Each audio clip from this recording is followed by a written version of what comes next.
On the day I was set to try on wedding dresses with my boyfriend of 7 years, I was so excited when I rushed to the bridal shop.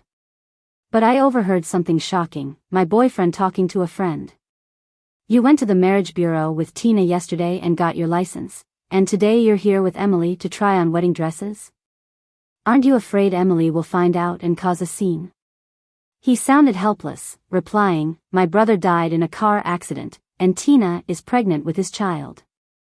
If I don't take responsibility and marry her, how will they survive?" He swore to make it up to me for the rest of his life and warned his friend to keep quiet about it.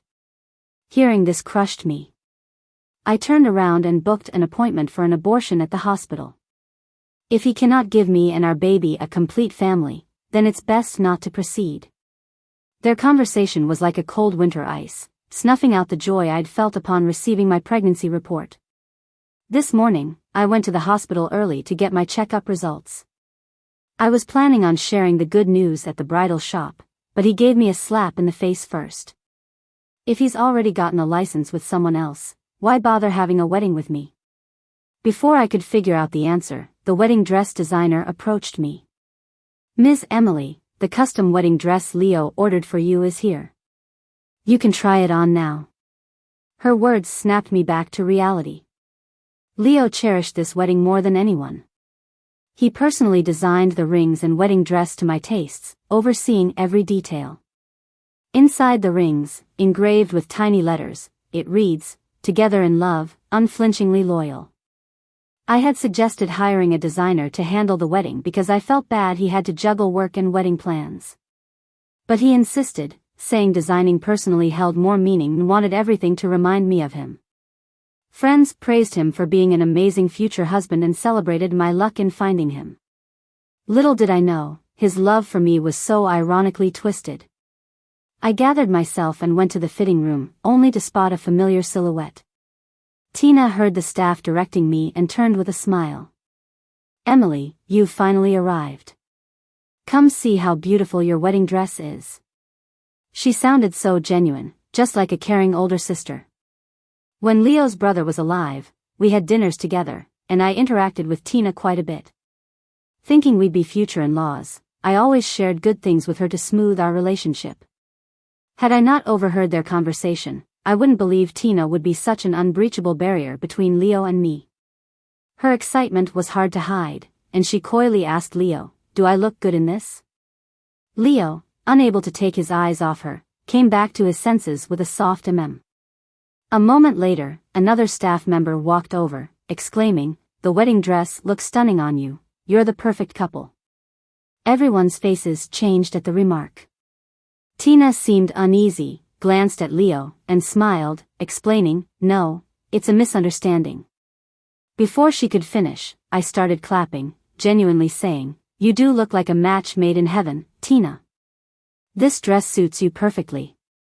Something this beautiful should be admired by everyone." Leo looked at me, disbelief on his face. I usually detested others touching my stuff, especially something as special as my wedding dress. But there I was, giving her the right to try it on and even praising her. "Emily, you..." I blinked at him. "Oh, I was just talking." I suddenly remembered something at work. "I need to head back to the office urgently, so I'll leave you to it." I walked out of the bridal shop alone.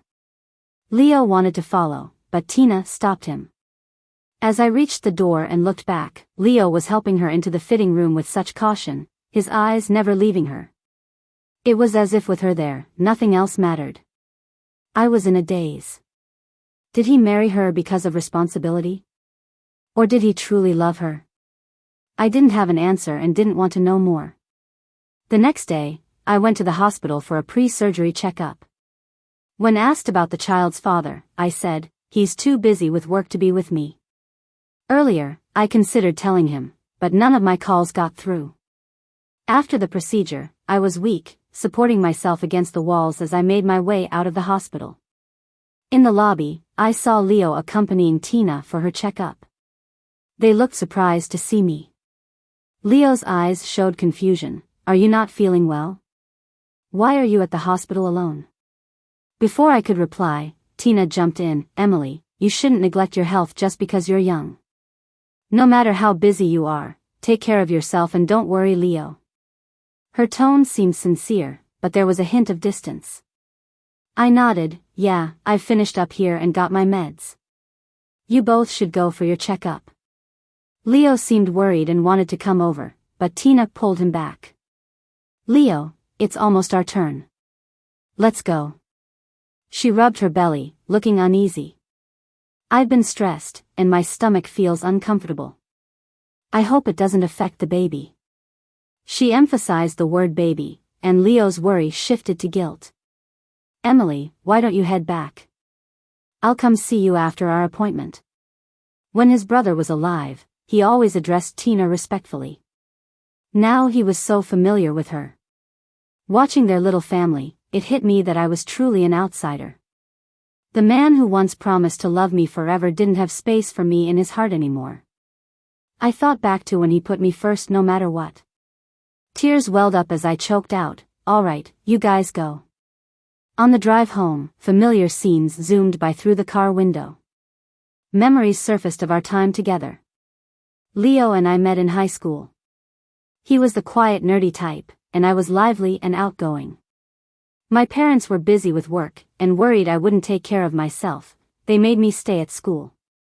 I didn't like the cafeteria breakfast, so I always bugged him to bring me breakfast from outside. He felt helpless but always indulged me. And this went on for 3 years.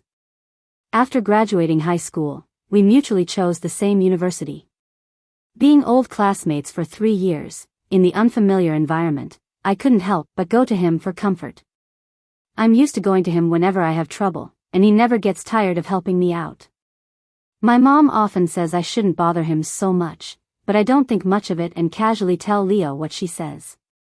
At that moment, he put down his pen and said nonchalantly, "Do you really think I'm a pushover, Emily? If I didn't like you, I wouldn't bother with you." His feelings for me were obvious, and I'd known for a while. So I shamelessly enjoyed his kindness. After we got together, he showed his love more openly. With him around, I felt carefree. My mom knew how much he did for me and always teased me, saying that the hardest thing I'd face in life is just working. But now, I realized she was wrong. The hardest thing wasn't work. Instead, it was finding out that the person I like married someone else. And I was the last to know. Remembering the past, I cried until my eyes were red. Seeing me like this, the driver handed me a tissue and said, "Young lady, there's no obstacle you can't overcome. Look ahead, good things are waiting for you." I took the tissue, thanked him tearfully, and got out to pay. I wanted to chat with a friend and casually checked my messages. That's when I saw Tina's post from 5 minutes ago. She posted an ultrasound image and a photo of Leo looking down at a report, with a caption saying, "Hurry up, baby. Mom and Dad can't wait to see you." Below it, the first comment was from Leo's mom. She wrote, "Grandma is looking forward to it too. I can't wait to meet my grandson." The comments section was full of Leo's family. Judging from their words, everyone knew about Leo marrying Tina. When I visited Leo's family the other day, they treated me so well. Now it seems like a joke. I can't help but think, when I talked about the wedding, were they secretly laughing at me? Leo married someone else, and I was still looking forward to a fake wedding. I wiped away the tears and went home. Before our wedding date, Leo's family had given me gifts and betrothal presents. Once home, I packed everything into a box. On the day of their wedding, I planned to return everything they'd given. After that, I'd have nothing to do with Leo's family. After undergoing a surgery, I was physically weak, so I took a few days off to rest. Half asleep one day, I vaguely sensed someone approaching. When I opened my eyes, I saw a familiar face. Leo touched my cold hands, looking worried, and said, "Emily, are you feeling unwell? Should we go to the hospital for a checkup?" I used to lean on him for warmth, but now, I pulled my hands back into the blankets and weakly said, "It's just a cold, no need for a hospital." Leo didn't notice my resistance and shook his head helplessly. "Why didn't you tell me you had a cold?" We're getting married, why are you being so polite? The mention of getting married snapped me back to reality. Married? Yeah, he did get married. I glanced at the box in the corner and softly said, since we're getting married, take your stuff back today. Though we didn't live together, he often stayed over, so his personal items were around. I had packed everything since returning from the hospital. Leo didn't sense anything wrong and smiled, all right, we'll move into the new place after we marry, anyway. I didn't respond to that. That night, he made me a bowl of warm porridge, then took his things to leave. Watching him go, I softly said, don't come around, I have a cold, I can't pass it to you. Just prepare to be the most handsome groom in town. He felt helpless about my words but heeded them. He didn't come by in the following days but still sent messages like usual. I replied perfunctorily. Time flew, and the wedding day arrived quickly. I didn't wear the wedding dress Leo designed. Instead, I bought a train ticket for a trip to Yunnan. Just before boarding, the hotel called to ask when I'd arrive. I sent them Tina's photo, saying, she's the real bride. I was just rehearsing for her. Find her and get her ready. After that, I blocked and deleted Leo's contact info. I then took out my phone card and put it away. Afterwards, I felt a rare sense of relief. Leo, I hope you have a memorable day. Meanwhile, Leo was filled with happiness when he arrived at the hotel. Seeing this, Lucy helplessly reminded, take it easy later, don't overdo things. Tina's sensitive right now, don't upset her. Mentioning Tina made Leo's smile fade. I know, Mom. Treat Emily better, so she doesn't suspect anything. Lucy sighed and agreed. Soon, the ceremony began. But Leo had a bad feeling. He looked around but didn't see my parents. He didn't know I had told them everything when I decided to run away. Their absence made him anxious. Just as he was about to ask if anyone had seen them, the officiant announced the ceremony's start. He had to wait impatiently. But when he saw Tina walking down the aisle in a wedding dress, his smile froze, and he went pale. Trembling lips, he asked, why are you here? Where's Emily? Before Tina could respond, a man in a delivery uniform entered with a gift box, loudly asking, who's Mr. Leo? Miss Emily sent a wedding gift, can you please sign for it? The place buzzed with whispers. Everyone knew the wedding was for Leo and Emily. And here was I, missing yet sending a wedding gift. Leo heard the man's words, his eyes vacant, feeling like his soul was leaving his body, stumbling toward the delivery person. Instead of signing, he first opened the box. The moment he opened it, the first thing he noticed was the hardware and a bank card with the dowry inside. Seeing what's inside, helplessness and despair slowly ate away at his heart. He tried to smile, but it looked worse than crying. Tears welled up in his eyes, and his voice was tinged with a sobbing tone. She broke off the engagement with me. Emily doesn't want me anymore. Why doesn't she want me? His hands trembled as he held the gift box, repeatedly asking. No one there could give him an answer. Lucy sensed something was wrong and quickly came over. She was about to say something when she heard his words and saw what was in the box. Her anger flared, and she rebuked, is this your great girlfriend? She ran away on the wedding day and embarrassed you in front of everyone. As she spoke, she glanced at Tina not far away and her expression softened. But maybe it's for the best. You can just marry Tina since you already have your marriage license. You're a real couple, son. She hadn't finished when Leo, eyes red, interrupted her, gritting his teeth. The only person I love is Emily. So what? You love her, and you'd ignore Tina? Don't forget she's carrying your brother's only child. No matter how unwilling, Lucy made him go through with the wedding. Once I got to my destination and freshened up, I planned to find a well-rated restaurant nearby. But my fingers slipped, and I opened a message. Right away, I saw Tina's new update from 2 minutes ago. She posted 2 pictures. One of a wedding room with a happiness character attached, the other, a changed contact note. She changed Leo's name to Kid's dad and wrote, "Too bad the baby hasn't been born yet and couldn't witness Mom and Dad's happiest day, but from now on, we'll always be happy together. Please take care of us, Kid's dad." Seeing this update, my expression darkened. I was about to exit when I saw Leo's comment, just a simple That alone seemed to silently confirm the nickname. Kid's dad? I couldn't help but find it all pretty funny. At that moment, I wondered, if he knew we once had a child, what would his expression be? I thought of pulling him out of my blacklist but then reconsidered. If you're going to let go, do it thoroughly. I spent a week leisurely touring around Yunnan before buying a ticket home without any rush. But when I got back, I ran into a neighbor just stepping out as I arrived at my door. She looked surprised and said with a smile, "You're finally back. Your boyfriend was going crazy not being able to find you. He was practically camping at your door every day. He just left, but if you hurry, you can catch him." I shrugged it off and said, "We already broke up. I don't have a boyfriend. Next time you see him, would you please call security for me?"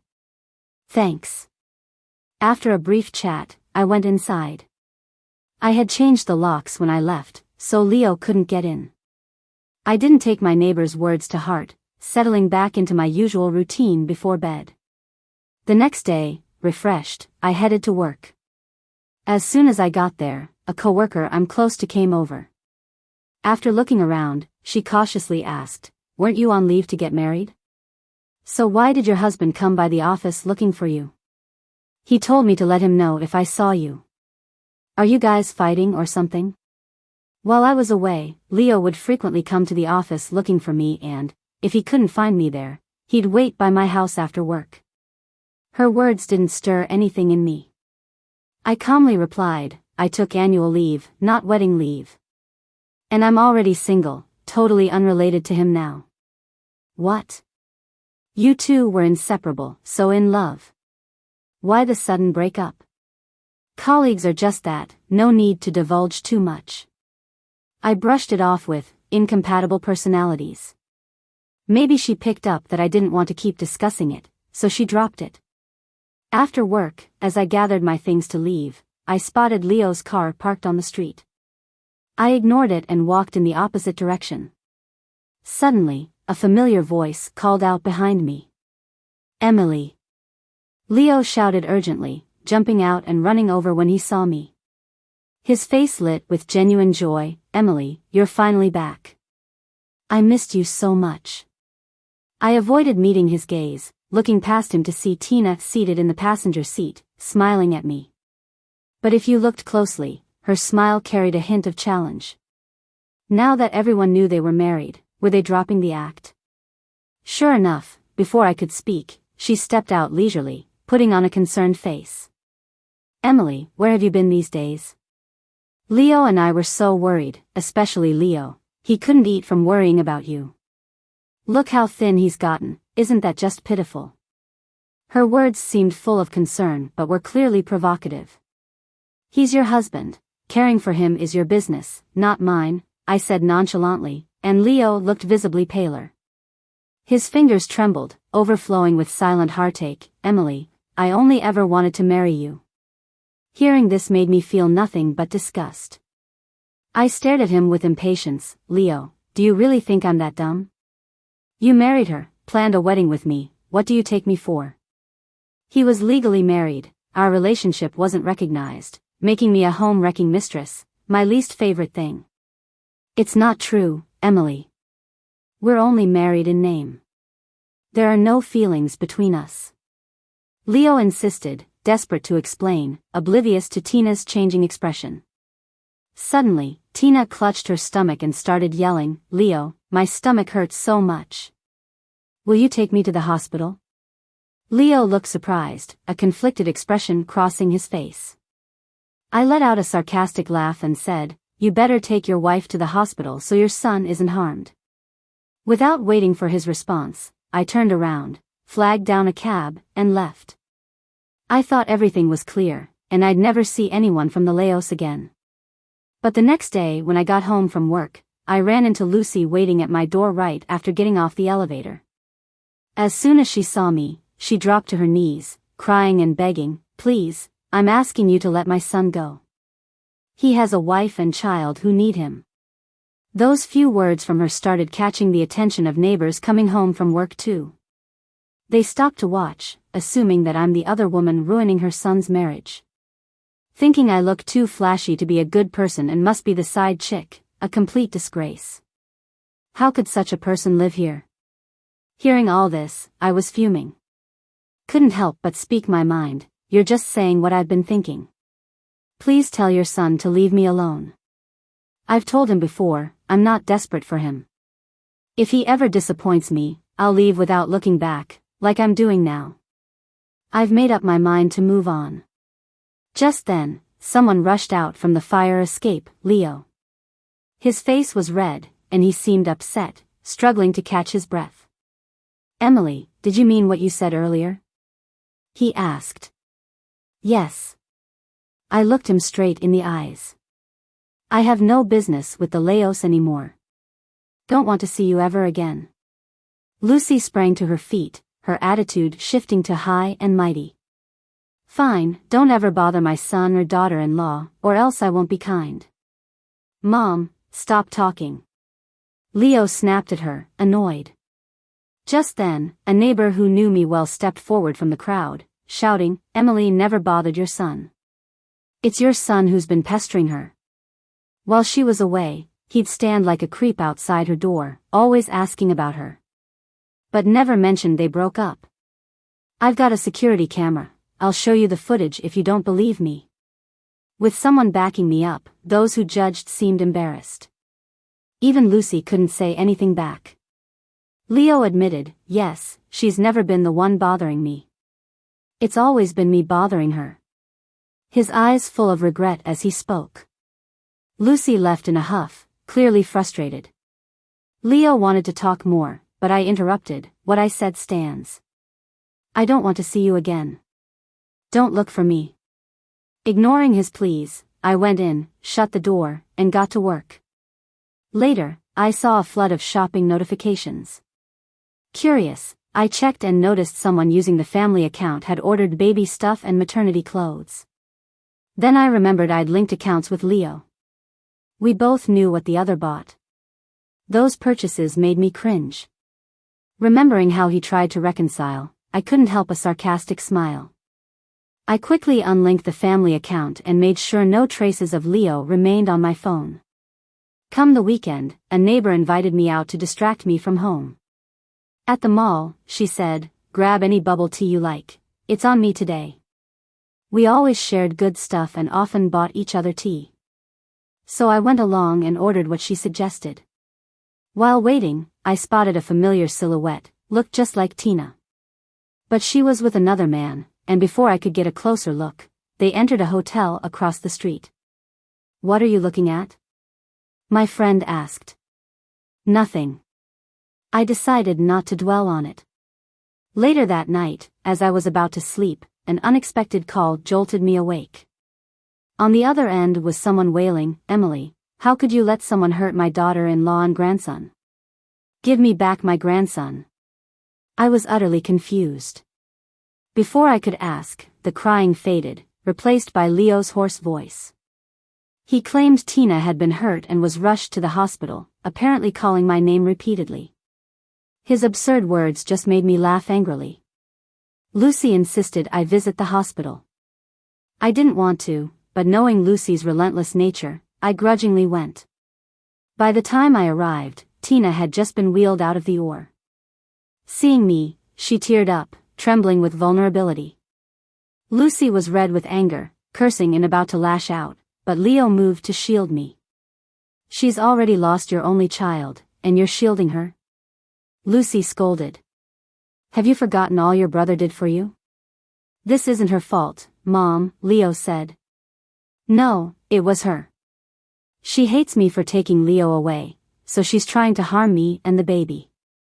Mom, you have to take my side." Hearing this, I couldn't help but laugh out of anger. I also realized the figure I saw that afternoon was her. I kept my face calm and asked flatly, "Are you sure what happened to you has anything to do with me?" If you're really sure, I'll call the police right now. Mentioning the police made Tina's face change 100 times, and she stammered, you almost became the daughter-in-law of the Leos. For Leo's sake, let's not make this a big deal. I sneered, no, I think it's very necessary to call the police. Without doing that, how else can I clear my name? Then, I took out my phone and dialed the police right in front of them. Tina looked panicked, struggling to grab my phone. I calmly said, I saw you with a guy walking into a hotel this afternoon. If we call the police now, I can even help you make a statement. I'm sure the police will find out the truth quickly. No, don't call them. Ignoring her screams, I insisted on calling the police. After hearing what I said, Tina looked ashen. She thought I hadn't seen her earlier, so she could throw blame on me without anyone finding out if she was lying. But she didn't realize that when she saw me that afternoon, I saw her too. I was about to leave when the doctor who previously did my abortion came out of the surgery room. Seeing me, she looked surprised and asked, you just had surgery, why haven't you come back for a checkup these days? Surgery? What surgery? The doctor looked puzzled, the abortion. She went home the day after surgery, I still don't know how her recovery is. Saying that, she looked over at me, since you're here, let's do a quick checkup. Girls should take care of themselves. Hearing this, the color drained from Leo and Lucy's faces. Leo, full of disbelief, trembled as he asked, our baby is gone? I didn't respond, just walked away with the doctor. After a few steps, I heard a thud behind me. When I looked back from the corner, Lucy was on the ground, crying uncontrollably, repeatedly crying out, my grandchild is gone. After my checkup, when I walked out of the doctor's office, he was waiting at the door. His eyes were red, tears about to fall, like he'd just cried hard. Don't you have anything to say to me? His voice was rough, like sandpaper. I shook my head. There's nothing left to say between us. Let's just let it end nicely. Emily. I still love you, how am I supposed to let go? I never imagined we'd be apart. His voice was full of sadness and despair. But once you married Tina, it was clear we'd split up. Don't tell me marrying her was just out of responsibility. There are lots of ways to take care of someone, marriage isn't the only choice. Emily, I really had no choice marrying her. My brother is gone. The child would have no father, easily bullied. Plus, Tina's an orphan. She doesn't have parents to support her. How could she live, raising a kid alone? Listening to this just felt laughable, but I couldn't muster a laugh.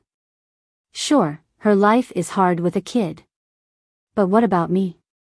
If we'd had a wedding and then kids, what would we be? She has it rough, what about us? Leo, your so-called love is cheap. I can't take it, please, let me go. Giving up the kid was partly because I didn't want him to be labeled as illegitimate.